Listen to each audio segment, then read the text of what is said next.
Hello everyone, welcome to the channel. Today we will discuss page number 34 of Govind Parekh sir's book. और शुरुआत हम करेंगे जो त्वचा का वर्गीकरण है अकॉर्डिंग टू आचार्य चरक और आचार्य सुश्रुत। सबसे पहले देखते हैं हम आचार्य चरक का। आचार्य चरक ने 6 त्वचाएं मानी है, ठीक है, और आचार्य सुश्रुत ने कितनी मानी है? 7। आचार्य सुश्रुत ने कितनी मानी है? 7, चरक ने 6, ठीक है। चरक ने जो 6 त्वचाएं मानी हैं वो किस तरीके से? प्रथम, द्वितीय, तृतीय, चतुर्थ, पंचम और षष्ठी। जबकि आचार्य सुश्रुत ने बकायदा उनका नाम दिया है, वो हम आगे देखेंगे।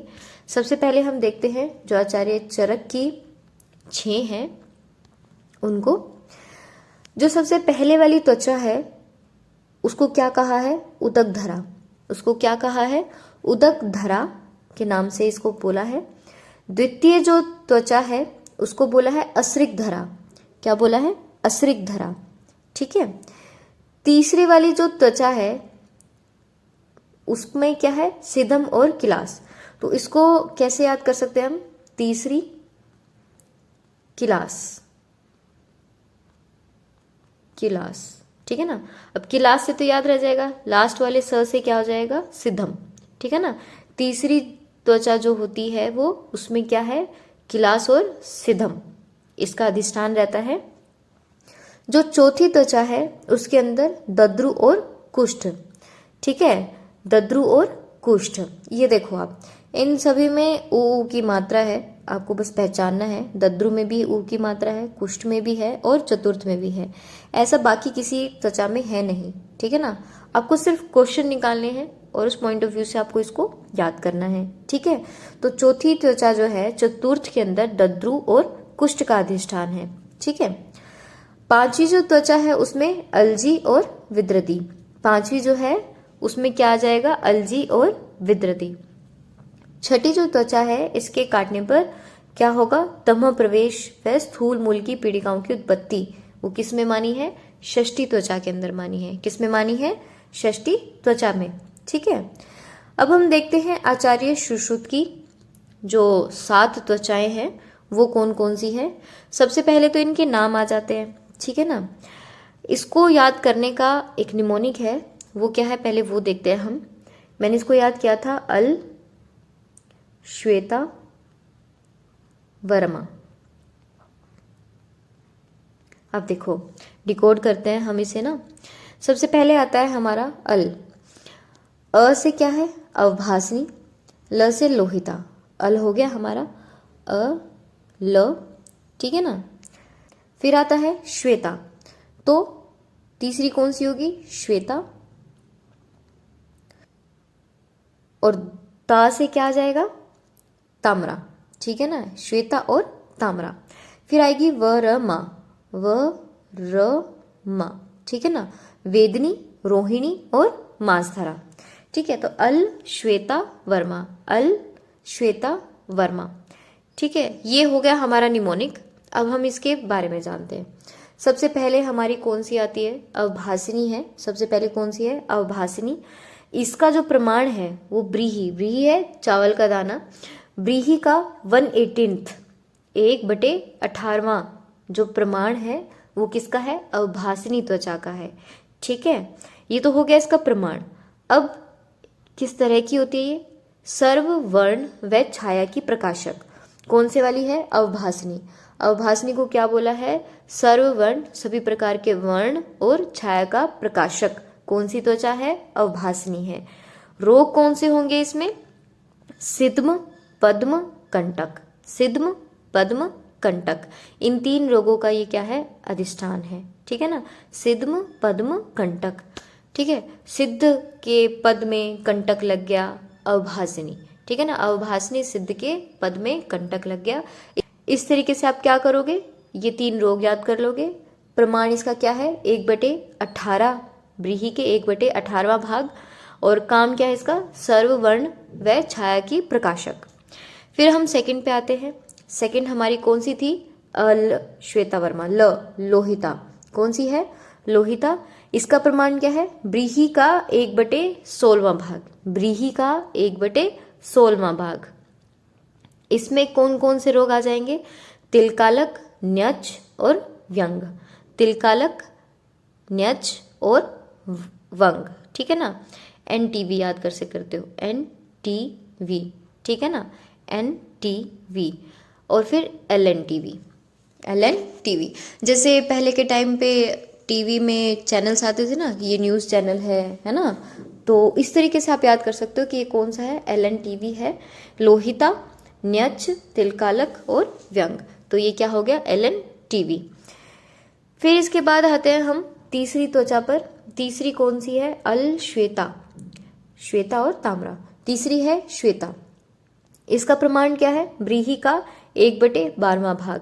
इसका प्रमाण क्या है? व्रीहि का 1/12वां भाग। इसमें कौन कौन से रोग मिलेंगे हमें? चर्मदल, अजगल्ली और मशक अधिष्ठान। चर्मदल, ठीक है, अजगल्ली और मशक, ये 3 चीजें रहेंगी, ठीक है ना। CAM। श्वेता कैमरे से फोटो खींचती है, कैम, इस तरीके से आप याद कर सकते हो, श्वेता कैम, ठीक है ना। C से हो जाएगा चर्मदल, A से हो जाएगा अजगल्ली और M से हो जाएगा मशक, ठीक है ना। श्वेता एक लड़की है, ठीक है, वो कैमरे से फोटो खींचती है, तो कैम शॉर्ट फॉर्म यूज करते हैं ना आजकल जेनजी बच्चे, है ना, तो कैमरे को क्या बोला उन्होंने? कैम बोला। श्वेता क्या यूज कर रही है? कैम यूज कर रही है। चर्मदल, अजगल्ली और मशक। इसके बाद हम आते हैं चौथी जो त्वचा है, अलश्वेता, श्वेता और ताम्रा। तो अब हम आते हैं ताम्रा पर। ताम्रा का प्रमाण कितना है? व्रीहि का 1/8 भाग। कितना है? व्रीहि का 1/8 भाग, ठीक है। इसके अंदर क्या होगा? किलास और कुष्ठ, किलास और कुष्ठ, ठीक है। इसको याद कैसे करेंगे? सिंगर था एक, है ना, अब तो वो एक्सपायर हो गए हैं, KK, ठीक है ना। तो तुम्हारा KK ऐसे करके तुम याद कर सकते हो। तुम्हारा मतलब ताम्र, KK किलास और कुष्ठ, ताम्र, किलास और कुष्ठ। इसके बाद हम आते हैं पांचवी जो त्वचा है वो क्या थी? अलश्वेता वर्मा, व यानी कि वेदिनी, ठीक है। वेदिनी का प्रमाण क्या है? व्रीहि का 1/5 भाग। वेदिनी का प्रमाण क्या है? 1/5 भाग। इसके अंदर जो रोग होंगे वो कौन से हैं? कुष्ठ और विसर्प। पांचवी में आ गई ना, वेदना है। वेदना कब होती है? जब पूरे शरीर में फैल जाता है रोग, है ना, तो विसर्पित हो जाता है। कुष्ठ पूरे शरीर में विसर्पित हो जाएगा तो क्या होगा? वेदनी, ठीक है, वेदना होगी वेदनी त्वचा में, ठीक है ना। देखो कुष्ठ हमारा ताम्रा में भी आया है, कुष्ठ हमारा वेदनी में भी आया है, ये ध्यान रखना है, ठीक है ना। फिर इसके बाद हम आते हैं षष्ठी, वरमा, रोहिणी, ठीक है। व्रीहि का भाग जो होता है उतनी मोटाई किसकी है? षष्ठी त्वचा यानी कि रोहिणी की है, ठीक है। इसके अंदर कौन कौन से रोग होंगे? ग्रंथि, अपची, अर्बुद, श्लीपद और गलगंड, ठीक है ना। इसको आप कैसे याद करोगे? गैस करके याद कर सकते हो, G2A2S, है ना। रोहिणी को गैस बनती है, ऐसे करके आप याद कर सकते हो, है ना। G2 से क्या आ जाएगा? ग्रंथि और गलगंड। A2 से क्या आ जाएगा? अपची और अर्बुद। S से क्या आ जाएगा? श्लीपद आ जाएगा। ये क्या है? हमारे षष्ठी त्वचा यानी कि रोहिणी के अंदर इन रोगों का अधिष्ठान है, ठीक है। अब हमारी आती है सातवीं, सप्तमी में कौन सी आ जाएगी? अलश्वेता वरमा, मांसधरा। मांसधरा क्या है? 2 व्रीहि के बराबर इसका प्रमाण रहता है और इसके अंदर क्या रहेगा? अर्श, भगंदर और विद्रधि। अर्श, भगंदर और विद्रधि, ठीक है ना। अर्श, भगंदर और विद्रधि किसमें है? सप्तमी जो त्वचा है उसके अंदर। तो चरक की 6 थी, सुश्रुत की 7 होगी, अलश्वेता वर्मा। अवभासनी का प्रमाण कितना है? 18, 1/18। लोहिता का 1/16, श्वेता का 1/12, फिर ताम्रा का 1/8, वेदनी का 1/5, षष्ठी जो रोहिणी है 1 व्रीहि और सप्तमी मांसधरा 2 व्रीहि, ठीक है ना। तो इस तरीके से हमने 7 सुश्रुत की जो त्वचाएं हैं वो भी कर ली है। ये हमने देख ही लिया कि कुष्ठ का अधिष्ठान जो है वेदनी और ताम्रा दोनों को माना है। अब हम आते हैं विश्वेक, आचार्य चरक और आचार्य सुश्रुत। आचार्य चरक ने विश्व वेग कितने बोले हैं? 8। और आचार्य सुश्रुत ने विश्व वेग कितने बोले हैं? 7। ठीक है। प्रथम वेग, द्वितीय वेग, तृतीय, चतुर्थ, पंचम, षष्ठ, सप्तम और अष्टम। ठीक है ना, इस तरीके से है। पहले हम आचार्य चरक का देखेंगे। ठीक है ना, जब प्रथम वेग आता है तो सबसे पहले हमारी पहली धातु दूषित होती है, यानी कि रस विकृति होगी। फिर दूसरी में दूसरी धातु रक्त विकृति होगी। ठीक है, तमक श्वास होगा। तीसरी में मांस धातु, तीसरी धातु विकृत होगी। ठीक है ना, चौथी में सर्व दोष प्रकोपक, चौथा वेग जब आएगा तो सभी दोष जो है वो प्रकोपित हो जाएंगे। ठीक है ना, तो ये क्वेश्चन आता है यहां से ना कि कौन से वेग में, अकॉर्डिंग टू आचार्य चरक, कौन से वेग में सभी दोषों का प्रकोप होता है। ठीक है, तो पहले 3 में तो हमारी 3 धातुएं आ गई, चौथे वेग में आके क्या होगा? सर्व दोषों का प्रकोप हो जाएगा। ठीक है, फिर आता है हमारा पंचम वेग। पंचम वेग में क्या होगा? नीलादिनान तमसो। ठीक है ना, थोड़ा नीला नीला पड़ना लगेगा वो। षष्ठे हिक्का, छठे के अंदर क्या होगा? हिक्का आने लगेगी। 7वें वेग में स्कंद भंग हो जाएगा और 8वें में क्या हो जाएगी? मृत्यु। ये हो गए हमारे आचार्य चरक के। सुश्रुत के क्या हुए? सुश्रुत में पहला क्या बोला है? पहला उन्होंने कहा है कि जीवा श्रावण की होगी। देखो, पहले मुंह से खाएंगे ना हम जहर को, है ना, विष को, तो पहला हमें जो लक्षण दिखेगा मुख से ही दिखाई देगा। तो प्रथम वेग में जीवा श्रावण की होगी, श्वास की उत्पत्ति हो जाएगी। ठीक है, दूसरे के अंदर आमाशय में विष पहुंच गया। अब हमने वो निगला तो पेट तक गया है ना, तो द्वितीय जब वेग होगा वो किस टाइम होगा? उसमें क्या लक्षण होंगे कि हमारा आमाशय जो है वो इंक्लूड हो गया है, आमाशय में विष है, वेप्तु होगा।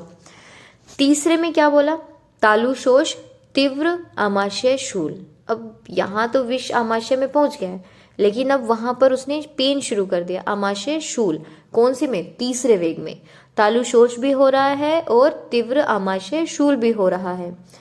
चौथे के अंदर क्या होगा? चौथे वेग में हिक्का, आमाशय और पक्वाशय में पीड़ा। अब देखो, आचार्य चरक ने हिक्का किस में बताया था? षष्ठम वेग में, जबकि आचार्य सुश्रुत ने हिक्का कौन से वेग में बता दी?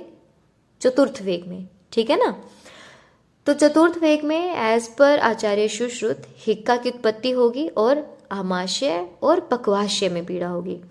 ठीक है ना, तृतीय में आमाशय शूल हो रहा था, द्वितीय में आमाशय में विष पहुंच गया था, और चतुर्थ में आमाशय और पक्वाशय दोनों में पीड़ा हो रही है। ठीक है, पंचम वेग में क्या होगा? सर्वदोष प्रकोप। आचार्य चरक ने सर्वदोष प्रकोप कहाँ बोला? 4th में। आचार्य सुश्रुत ने सर्वदोष प्रकोप कहाँ बोला? 5th में। ठीक है ना, और क्या बोला आचार्य सुश्रुत ने? पर्व भेद होगा, वह वर्ण्य दर्शन होगा। षष्ठम वेग आ गया, तीव्र अतिसार। क्वेश्चन आया है यहाँ से, कई बार क्वेश्चन आया है कि तीव्र अतिसार जो है वो कौन से वेग में है? एक आया है सर्वदोष प्रकोपक अकॉर्डिंग टू आचार्य चरक, आचार्य सुश्रुत। ठीक है, और अब ये तीव्र अतिसार कौन से में है? छठे वेग में है। कौन से में है? छठे वेग में है। फिर बुद्धि व प्राणों का नाश होगा छठे में, और 7वें में क्या होगा? स्कंद, कटिपात और मृत्यु। मृत्यु इन्होंने सप्तम में बोल दी, जबकि आचार्य चरक ने मृत्यु को अष्टम वेग माना है। ठीक है, ये हो गए हमारे विष के इंपॉर्टेंट वेग के लक्षण। तो इस पेज में हमने क्या पढ़ा? सबसे पहले हमने देखी त्वचा वर्गीकरण एज पर आचार्य चरक और आचार्य सुश्रुत। आचार्य चरक ने 6 त्वचाओं का वर्णन किया है, आचार्य सुश्रुत ने 7 का किया है। फिर हमने रोग पढ़े, कौन सी त्वचा में कौन से रोगों का अधिष्ठान है एज पर आचार्य चरक, आचार्य सुश्रुत। आचार्य सुश्रुत ने सभी जो त्वचा है उनका प्रमाण दिया है, आप इसको अच्छे से याद कर लेना, क्वेश्चन आता है यहाँ से। फिर हमने विश्व वेग पढ़े, बहुत इंपॉर्टेंट टेबल है ये वाली भी, आपको बहुत अच्छे से याद होनी चाहिए। ठीक है ना, तो ये हमने आज के लेक्चर में देखा है। Thanks for watching.